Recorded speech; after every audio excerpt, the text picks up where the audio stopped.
The cold wind cut through the forests of Karelia, carrying with it the bitter scent of snow and war. Amid the endless white, a lone figure moved with deadly patience, invisible to those who dared enter his frozen domain. He was silent, patient, almost ghost-like. And yet, behind the frozen mask of the wilderness, he had become one of the most feared soldiers of the Second World War. They called him the White Death, Simo Häyhä. That name would become a legend, whispered among soldiers and feared by the enemy. Born in 1,905 inches, the small Finnish village of Rautjärvi, he was not destined for fame, nor did he seek it. Häyhä grew up with the harsh rhythms of rural life, learning the ways of the forest and the patterns of snow long before the world would demand his deadly skills. A quiet boy with an intense gaze, he found comfort in solitude, often disappearing into the woods with his rifle, learning patience and precision. By the time the Winter War erupted in 1939, when the Soviet Union invaded Finland with overwhelming numbers and firepower, Häyhä was 34, a farmer, a hunter, and a sharpshooter with a rifle that was almost an extension of his body. The Finnish army was tiny, outgunned and outnumbered, facing an enemy whose tanks and artillery thundered across the landscape like an unstoppable tide. But the Finns had something the Soviets could not match: knowledge of the land, fierce determination, and soldiers like Häyhä, whose skill with a rifle could turn the tide of battle one shot at a time. Häyhä's weapon of choice was the Finnish M28-30 rifle, a bolt-action rifle of stunning accuracy. He rejected scopes, fearing they would give away his position, instead relying on iron sights and an intimate understanding of distance, wind, and the way light danced across snow. He dressed in white camouflage, melting into the frozen wilderness, moving like a shadow among the trees. His tactics were simple yet terrifyingly effective. He would lie in the snow, for hours, sometimes days, waiting for a single movement, a boot, a helmet, a sleeve to betray the presence of an enemy soldier. And when that moment came, his shot was final. But it was not just skill that made him extraordinary. It was discipline, patience, and the unshakable resolve that each soldier he took down was part of a larger battle for his homeland. The Winter War was brutal, and the Finns were fighting for survival. They had no illusions about the overwhelming force arrayed against them. Each bullet Häyhä fired was a statement, a refusal to surrender, a strike of defiance against an enemy who expected victory by sheer numbers. His first confirmed kills came early in the war, but it didn't take long for word to spread of the mysterious sniper who seemed to vanish into the snow, leaving only bodies behind. Soviet soldiers called him a ghost, an almost supernatural force whose aim was deadly accurate. For Häyhä, it was never about glory or infamy. He moved quietly, meticulously, guided by instinct, skill, and the harsh logic of survival. Even in the forest, life and death were not abstract concepts, they were immediate, tangible. The snow that crunched beneath his boots could betray him. A single shadow could mean danger. But Häyhä had an uncanny ability to remain calm, to become part of the landscape, letting the forest and snow hide him as he waited for the perfect moment. In this frozen theatre, patience was his weapon as much as his rifle, and he had mastered it to perfection. Outside the forest, in the villages and towns, his legend grew quietly. Soldiers who survived encounters with him spoke of the eerie sensation of being watched, of knowing without seeing that the White Death was near. To them, he was more than a sniper. He was an almost mythic figure, a symbol of Finnish resilience. Meanwhile, Häyhä remained unassuming, a simple man who returned home between battles, chopping wood, tending to his farm, blending into the rhythms of life, as though the war had not touched him at all. Yet behind the quiet demeanour lay a mind shaped by both necessity and focus. He understood human behaviour, anticipating movements, learning to read the subtle tells of a soldier advancing through snow. Each calculation, each observation, brought him closer to his goal. And the toll of war, while immense, never broke his concentration. Every shot was deliberate, every kill a testament to discipline rather than impulse. As the war dragged on, Häyhä's record began to climb. He became a figure of fascination, not only for his enemies but for his comrades, who marvelled at the almost superhuman skill he displayed. But the forests of Finland were merciless, and every day on the front line was a fight for survival. Conditions were harsh, bullets were real, frostbite was a constant threat, and yet Häyhä pressed on, driven by a mixture of duty, instinct, and perhaps something deeper, a personal code that demanded excellence in the face of overwhelming odds. By the time the Winter War ended in March 1940, the White Death had claimed hundreds of Soviet soldiers. Estimates vary, but historians generally agree that he took over 500 confirmed lives, making him the deadliest sniper in recorded history. His achievements were not born of cruelty but of precision, patience, and the fierce defense of his homeland. In a war defined by chaos and destruction, he became a singular point of focus, a reminder that even in the bleakest winters, skill and determination could shape history. Even today, the image of Häyhä lying silently in the snow, rifle at the ready, remains etched in the imagination. He was not a machine, not a myth, but a man who embodied the unyielding spirit of a nation under siege. His story is one of survival, of focus, and of an almost uncanny mastery of the deadly dance between hunter and hunted. And as we journey deeper into his story, we will uncover not only the battles he fought, but the man behind the rifle, the moments of fear, of ingenuity, of quiet humanity that made the White Death both feared and unforgettable. In the vast frozen forests of Finland, where silence itself could be lethal, Simo Häyhä transformed from a solitary hunter into a legend whose name would echo far beyond the snow. The snow stretched endlessly, white and unbroken, but beneath it, war moved like a silent predator. Simo Häyhä was already in position, a figure swallowed by the frozen landscape.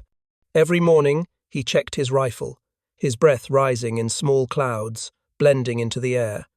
He was alone, yet never lonely. The forest was alive with information.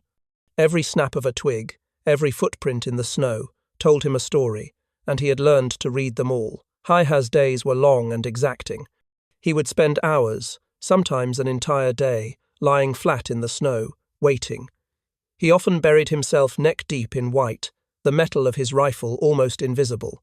His iron sights were trained on the approaching enemy, and every inch of his body was still, his heartbeat carefully regulated so as not to betray his presence. He did not rush. Rushing was death. And yet, when a Soviet soldier stumbled into his line of sight, Häyhä was swift and precise. One shot, one life taken, and the enemy didn't even know what hit them. He became a master of camouflage not just in clothing but in behavior. Unlike some snipers who relied on scopes and elaborate observation posts, Häyhä used simplicity to his advantage. He eschewed telescopic sights because they reflected light, potentially giving away his location. Instead, he honed his skills with iron sights, relying on instinct, calculation, and experience. Snow, shadows, and silence were his allies. He moved like a whisper, disappeared like a dream, and struck like winter itself. His kill count began to grow, and with it, his legend. Soviet soldiers began to fear forests he might be in, advancing cautiously, their heads down, eyes scanning, hearts racing. Rumors spread of the White Death, a sniper who could kill hundreds, who appeared like a ghost and vanished before anyone could react. Some accounts say soldiers would hear a faint crack, turn, and see nothing but the empty snow. Others reported entire patrols wiped out, their bodies frozen in the positions where they fell. Yet none could catch him, none could even be sure where he was. Häyhä's tactics were relentless. He would choose locations with a clear view of advancing enemy lines, often near ridges or tree clusters, where he could take a single shot and disappear. He would dig foxholes in the snow, hide behind ice-covered shrubs, and sometimes lie flat on frozen lakes. Temperature, wind, and light were not obstacles, they were tools. He knew how cold metal and powder behaved in sub-zero temperatures, how snowflakes could distort aim, how shadows could reveal or hide a man. Every detail mattered, every movement could be life or death. Yet he was not invincible. Being a sniper meant being isolated, and isolation meant vulnerability. Enemy forces learned to counter snipers by sending decoys, launching artillery barrages, and searching systematically. Häyhä faced near misses, frostbite, and exposure, but he survived through ingenuity and nerve. Once, a shell exploded close enough to knock him into the snow, leaving him disoriented but alive. On other occasions, bullets whizzed past, embedding themselves in trees where he had been moments before. Each encounter strengthened his resolve, sharpening his instincts, teaching him more about the deadly dance he had mastered. Häyhä's methods were also brutally efficient. He did not waste ammunition. Every shot was calculated, a product of observation and patience. His record over 500 confirmed kills was staggering, not only in number but in consistency. Some historians argue that his accuracy was unmatched in any major conflict of the time, unlike modern portrayals of snipers as glamorous or cinematic figures. Häyhä's work was raw, silent, and deeply human. He was cold in purpose, but not cruel in enjoyment. Each life he took was part of a larger battle for Finland, a defense of his homeland, a stand against overwhelming odds. His legend grew beyond the battlefield. Soldiers returning from engagements would speak of a white-clad phantom, moving impossibly fast through the snow, vanishing without a trace. Some Soviets even suspected he was more than human, imagining spirits or curses that struck at their units. For the Finns, he was an emblem of hope, proof that skill, determination, and knowledge of the land could defy brute force. Häyhä's story is also remarkable for the harsh conditions he endured. The Winter War brought temperatures that could drop to -40 degrees Celsius, and the forests were filled with danger beyond the enemy. Frostbite claimed fingers and toes of many soldiers, avalanches could sweep men away, and the relentless cold drained energy as quickly as any bullet. Yet Häyhä thrived in this environment. He wrapped his rifle in cloth to prevent freezing, he kept snow from forming on his breathing path, and he learned to keep his body temperature stable without giving away his position. Every step, every breath, was deliberate. Interesting anecdotes reveal his cunning. At times, he would deliberately expose himself just enough to draw fire, learning enemy positions, then disappear to a new vantage point. He would mark tracks, study patrol habits, and exploit patterns. He was not only a marksman, but also a strategist, understanding psychology and fear. A single sniper could disrupt entire operations, and Häyhä knew exactly how to use terror as a weapon. Perhaps most remarkable was his discipline. He survived winter after winter, often with minimal supplies. He ate sparingly, slept briefly, and avoided unnecessary movements. The psychological toll of lying in the snow for hours, waiting, for a single soldier, was immense. Yet Häyhä endured. His mental fortitude became as legendary as his rifle skills, a testament to the power of focus under extreme pressure. Even when wounded, Häyhä's story is extraordinary. On one occasion, a bullet shattered his jaw, leaving him gravely injured. Many would have died, but he survived, refusing to give in to the pain or fear. This resilience, combined with his skill, cemented his place in history. His legacy was not just in the numbers, but in the legend. He became a symbol of precision, patience, and unwavering courage. Through it all, Simo Häyhä remained a quiet, unassuming man. He returned home to his farm after the war, resuming the simple life of chopping wood, tending to animals, and working the land. Yet his story had already entered the annals of military history. The White Death was no longer just a man. He was a myth, a standard of excellence, a reminder that even the smallest forces, armed with skill and determination, could shape the course of a battle. By the time the Winter War ended, Häyhä had left an indelible mark.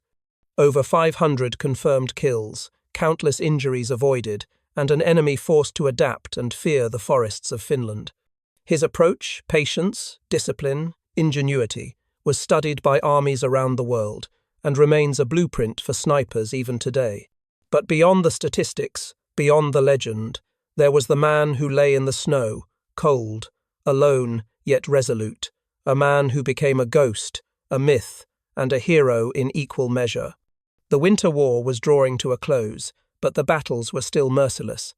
Snowdrifts, frozen rivers, and dense forests became a deadly chessboard, and Simo Häyhä was at the center, invisible yet omnipresent. Every day he faced enemy patrols that had grown wary, cautious, even paranoid. The Soviets were desperate to stop him, sending larger units, artillery, and decoys. Yet he remained untouchable until one day, fate finally intervened. It was March 6th, 1940. Häyhä had been stationed on a ridge overlooking enemy lines, a vantage point that allowed him to survey the advancing Soviet soldiers with perfect clarity. The morning was bitterly cold, the kind of cold that numbs muscles and stiffens fingers. Yet Häyhä's focus was unbroken. He had spent weeks in near-constant vigilance, each shot measured, each move calculated. But as he fired his 1,000th kill, a sniper from the opposing side spotted a glint of metal, a telltale reflection of his rifle. A single bullet struck him in the jaw, shattering bones, tearing through flesh, and sending him tumbling into the snow. For a man who had survived so much, it was a close brush with death unlike any he had faced before. Blood froze in the air as he lay unconscious in the snow, the world around him blurred by pain and cold. Yet, even in this near-fatal moment, the same qualities that had made him legendary resilience, patience, and instinct kept him alive. His comrades found him, gravely wounded, and carried him away from the battlefield.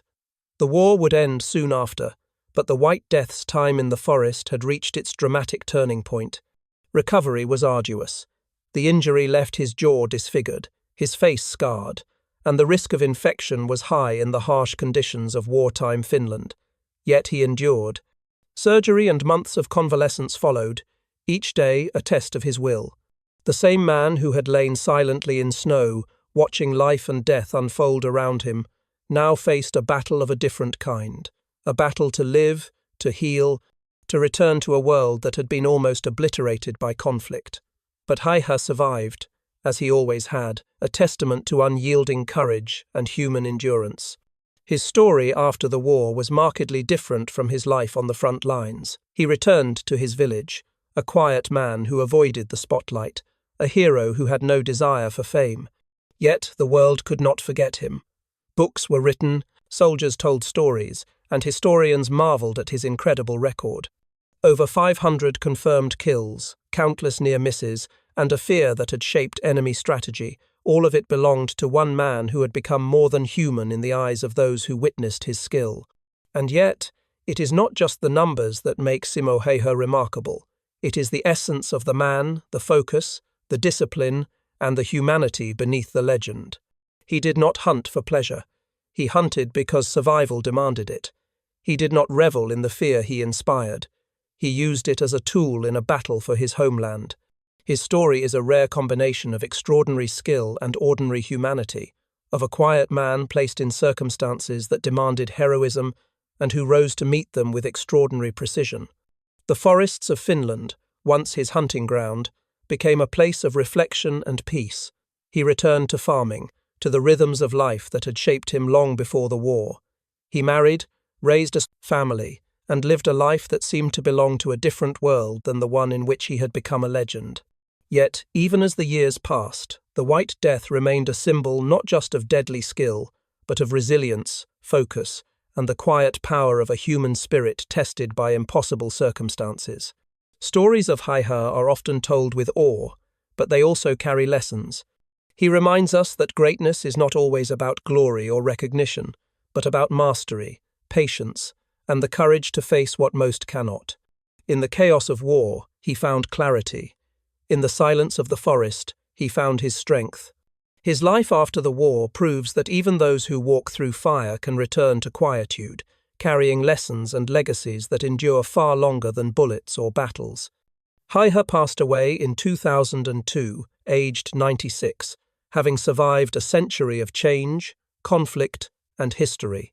He outlived enemies, fellow soldiers, and even the war itself, leaving behind not only a record of extraordinary feats but a story that inspires awe. He remains a reminder of what can be achieved through focus, patience, and an unshakable commitment to one's duty. The White Death became more than a sniper. He became a legend, a symbol of courage in the face of overwhelming odds, a human embodiment of precision and discipline that history could never forget. Even today, when snow blankets the forests of Finland, one can almost imagine him there, lying in the silence, watching, waiting, unseen yet present. He is a ghost, not because he haunts the living, but because his story transcends time, the story of a man who became a myth through skill, resolve, and an unyielding will to survive. Simo Häyhä, the White Death, the sniper who killed 500 soldiers, remains one of history's most compelling figures. His life, his battles, and his legacy continue to echo, reminding us that even in the harshest winters, courage, patience, and focus can leave an indelible mark on the world. And so the forests remain quiet, the snow untouched, but the legend endures.